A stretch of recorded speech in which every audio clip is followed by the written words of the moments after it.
32. We'll start with the Pledge of Allegiance. I pledge allegiance to the flag of the United States of America and to the republic for which it stands, one nation, under God, indivisible, with liberty and justice for all. Okay, silent meditation.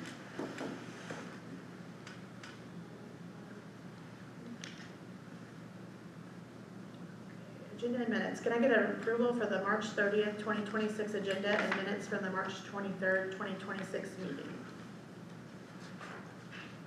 I'll make a motion. I'll second. All those in favor? Aye. Opposed? Okay. I don't have any communications from the floor. Any communications from the board? Okay. Report of the superintendent. I'd like to make a recommendation to hold the project hearing and second preliminary determination hearing.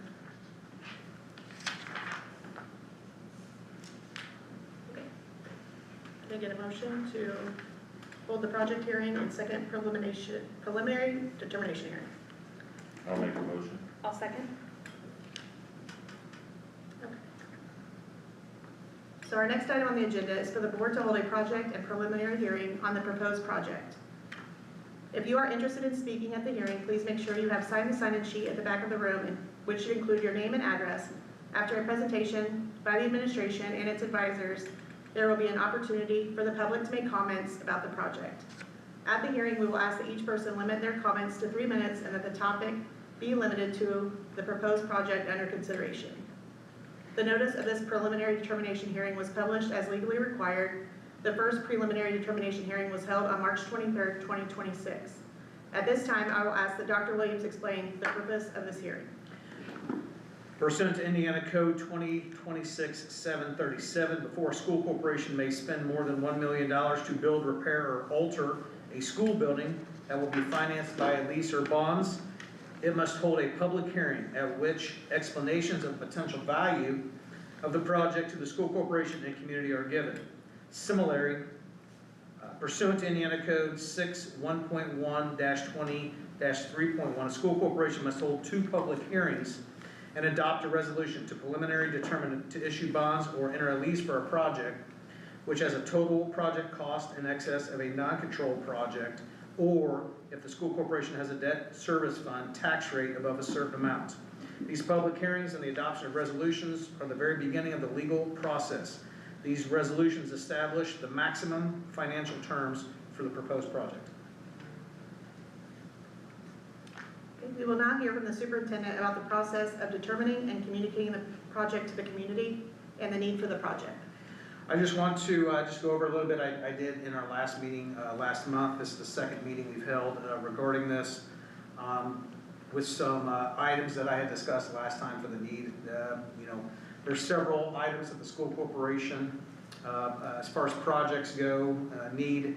And this bond is important to not only be able to fund, but to help relieve our operations fund. I think one of the projects I discussed last Monday night was the HVAC and air handlers in both the gymnasiums. And so, you know, it's important, and I think there's been a little bit of miscommunication out there, so I want to clear things up. You know, how this relates to our students is that we have students that use that gym every single day. We have students that not only for athletic purposes, but also for PE and some other things. So we utilize those gyms daily. So it's important to make sure that our students are safe, and one of that is to control the air in there. Obviously, the second part of that is when we have patrons that come in, community members, taxpayers that come in, we want to make sure that they're safe as well and that they're comfortable during this time. So we do partner up from time to time with people as well.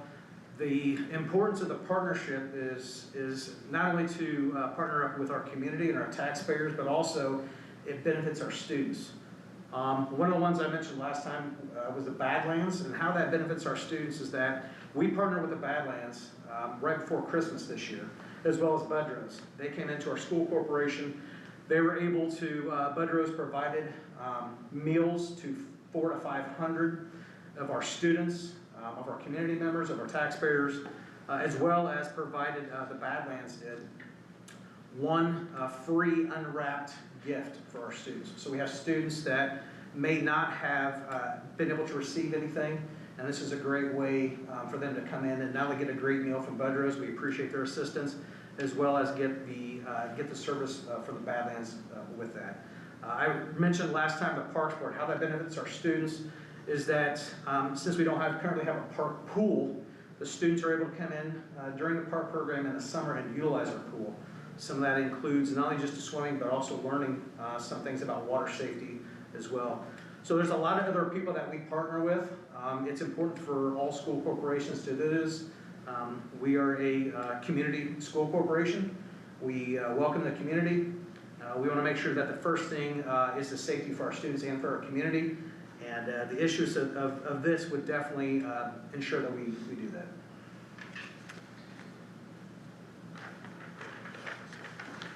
Okay, we will now hear from Baker Tilly Municipal Advisors LLC, our municipal advisor, about how the proposed project will be financed, as well as information about the effect on the typical property taxpayer. Hi, good evening, everyone. My name is Velvia Gray. I am with Baker Tilly Municipal Advisors, and we serve as the school corporation's municipal advisor. Tonight, I have some information to share related to the school's existing indebtedness, the proposed projects, and the potential tax impact to taxpayers. So the first piece of information we always like to share is what the school's current outstanding indebtedness is. The school currently has debt payments totaling about $2.2 million, and the payments are fairly level through 2041, and then they drop off in 2042, with right now your current debt payments fully repaid after 2043. One of the other things that we look at is what the school corporation's general obligation borrowing capacity is, and this is the amount of debt that the school corporation can have in its own name. There are oftentimes projects that exceed this capacity, and so in those instances, first mortgage bonds are issued, which have at times similar, but then there's a little bit of different process that's followed. Attica has both types of these bonds outstanding and is familiar with both, and the overall projects that are under consideration for being authorized would in fact use both general obligation and first mortgage bonds. But the amount of debt that the school corporation can currently take out in its name is based upon your most recent net assessed value. That's divided by 3 and multiplied by 2% as based in our state statute and constitution. And so your borrowing capacity is about $2.48 million. The proposed financing, we're looking at authorization for a total borrowing amount not to exceed $10 million. And through this process, if the board decides to move forward and approve the resolutions, this $10 million would be issued over several series of bonds, so several issuance of bonds, as there's a wide range of projects that are under consideration, and as those projects are more the costs and things like that are more fully identified, that's when the debt would be issued to then begin those projects. We establish maximum parameters through this process that we can come down from, but we can't exceed. And so the maximum repayment term for each series of bonds that would be issued would be no more than 20 years, which is the maximum repayment term of debt in the state. And we also like to match it with the useful life of whatever improvements are being made. The estimated increase to the tax rate is 5.7 cents, and I'll talk about what the taxpayer impact looks like momentarily, but that would equate to an increase in levy of about $212,000. One thing I do want to point out is that the school corporation, once it gets approvals, you're establishing a maximum payment, maximum increase to your payment, but you cannot control what the ultimate rate will be because the school doesn't control the assessed valuation. And so the schools were making the best estimate as of what we know today, but there is potential for that to change, and so that's why we'll be keying in on what the levy impacts will be. The other thing I wanted to point out is there's certain pieces of information that are required to be available, percentage calculations. One of those is the current and projected annual debt service payments divided by your net assessed value, and that is 0.68%. And the percentage of the school corporation and other taxing units that share jurisdiction as an expression or divided by your net assessed value, that's 10.54%. That information is also available upon request through the superintendent's office.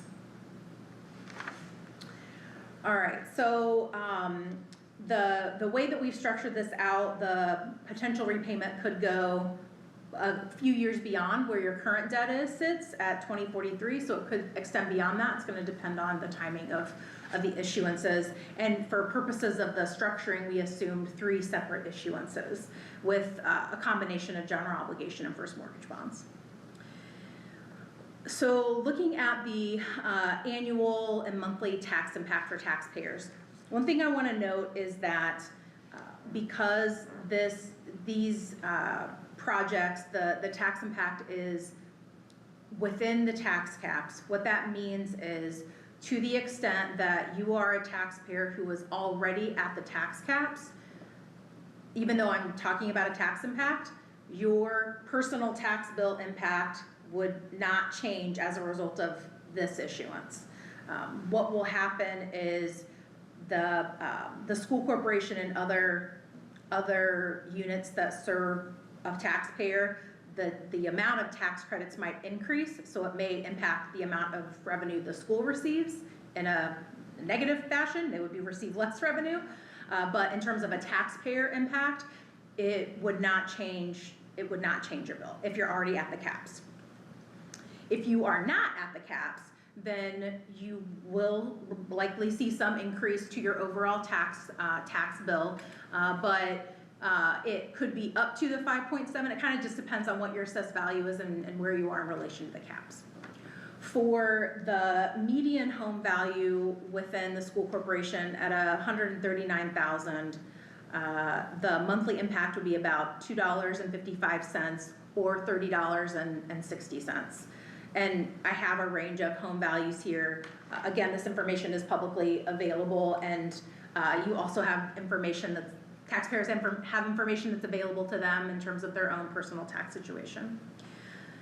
We also look at per $100,000 of residential and long-term care property. That would be $4.18 on a monthly basis, or $50, a little over $50 on an annual basis.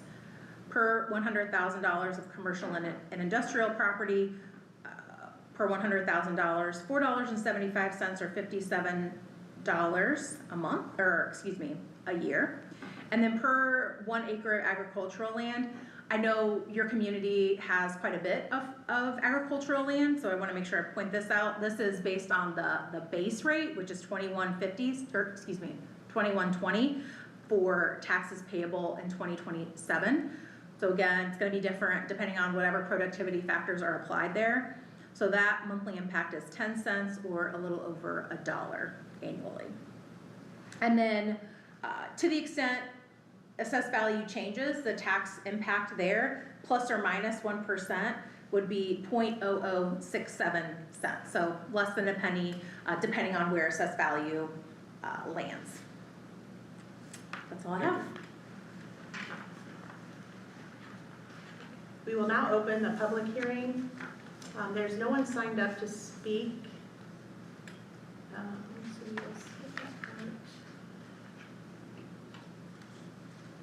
So please note that this is just the first step in the legal process. The board will continue to work with the administration and its professionals to look for efficiencies to conserve tax dollars while meeting our educational needs. Dr. Williams, could you please summarize the project resolution? Yes, the project resolution is required when the school is planning to spend more than $1 million per building.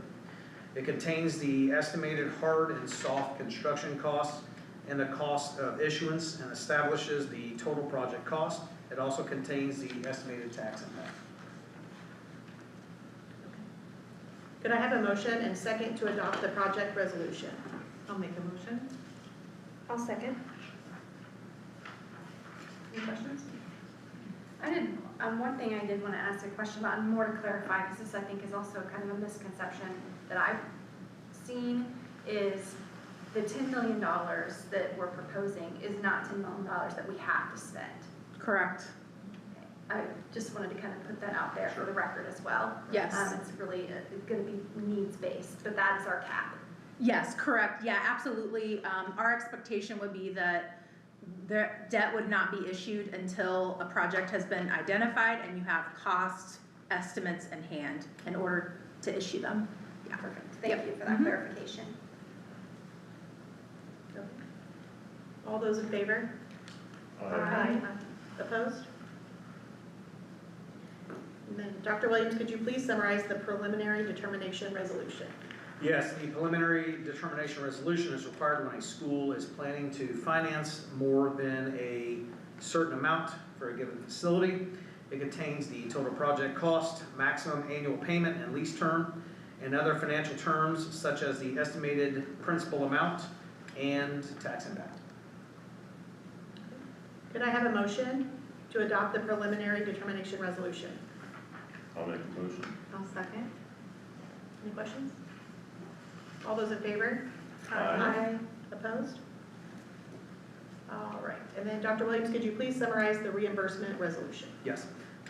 The next resolution is a reimbursement resolution relating to the financing of the construction project.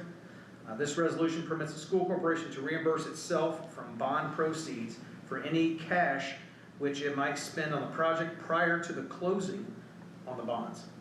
It is required by federal tax law in order to preserve the school corporation's ability to reimburse itself.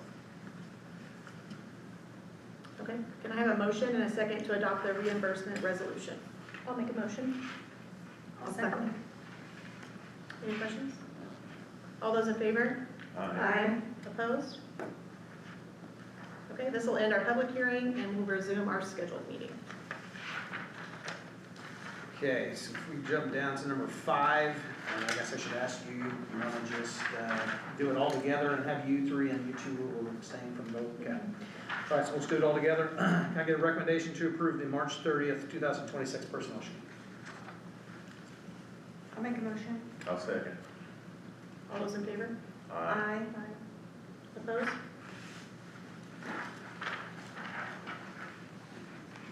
Okay, you need a motion to adjourn at 5:49.